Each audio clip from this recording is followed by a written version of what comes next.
ay rated SPG. Striktong patnubay at gabay ng magulang ang kailangan. Maaaring may masiselang tema, lengguwahe, karahasan, sexual, horror o droga na hindi angkop sa mga bata. Ikaw ang aking dala sa gabing madilim.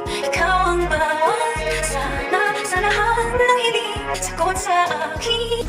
Noong una, ayaw ni Carlos na umalis si Annalyn sa East Ridge at lumipat sa Apex dahil gusto niyang pinaparusahan si Annalyn dahil anak siya na karibal niyang si Doc RJ.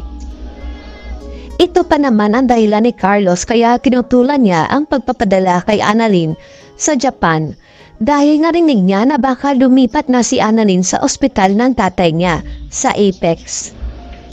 Pero walang magawa si Carlos dahil napatunayan ni Annalyn na karapat-dapat talaga siya na maging representative ng East Ridge sa Neurosurgeon Conference sa Japan.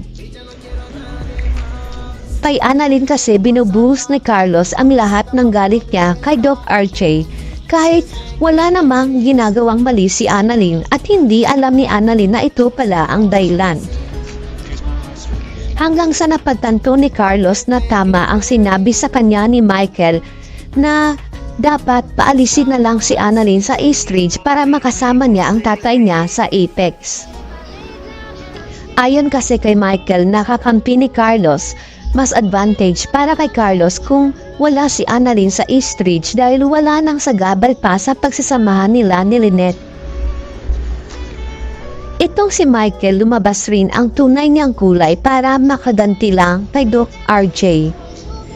Ang hindi niya alam, kalbaryo pala ang buhay ni Lynette at Annalyn sa poder ni Carlos. Sobrang kaba pa ni Carlos dahil muntik na magsumbong si Lynette kay Annalyn tungkol sa sugat niya sa braso, mabuti na lang at naabutan niya ang mag-ina. Kaya para makalimutan ni Lynette ang kasalanan ni Carlos, naregaluhan siya nito dahil sasama si Lynette kay Annalyn papuntang Japan pero may kapalit pala ang suhol niya. Kinausap ni Carlos si Lynette na kung ano man ang nangyayari sa kanilang mag-asawa, wag na wag itong magsusumbong kay Annalyn at pumayag naman si Lynette. Sa East Ridge, magtataka na lang si Doc Katie at Doc Lyndon kung bakit nag-iba na naman ang pagtrato ni Carlos kay Annalyn dahil tinutulak nito si Annalyn na lumipat na lang sa Apex.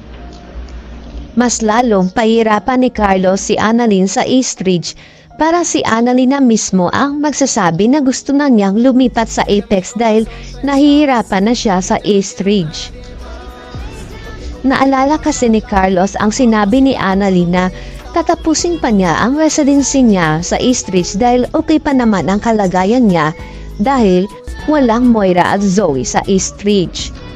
Pero dahil sa pagpahirap ni Carlos kay Annalyn, tatanggapin na lang ni Annalyn ang alok sa kanya ng tatay RJ niya na bumalik sa Apex dahil sila naman ang may-ari nito. Kaya nang malaman ni Doc Lyndon na plano pala ni Carlos na pahirapan si Annalyn para lumipat ito sa Apex dahil sa kasakiman niya, kailangan nang turuan ng leksyon si Carlos. Dahil ang hindi alam ng lahat, alam pala ni Doc Lyndon na si Annalyn ang tagapagmana ng East Ridge at siya ang nagbabantay kay Annalyn, kaya magsusumbong siya sa may-ari. Lilipat na kaya si Annalyn sa Apex at magkakasama silang tatlo ni Justine at Zoe? O mapipigilan ang paglipat ni Annalyn sa Apex dahil makikilala na niya ang lola niya?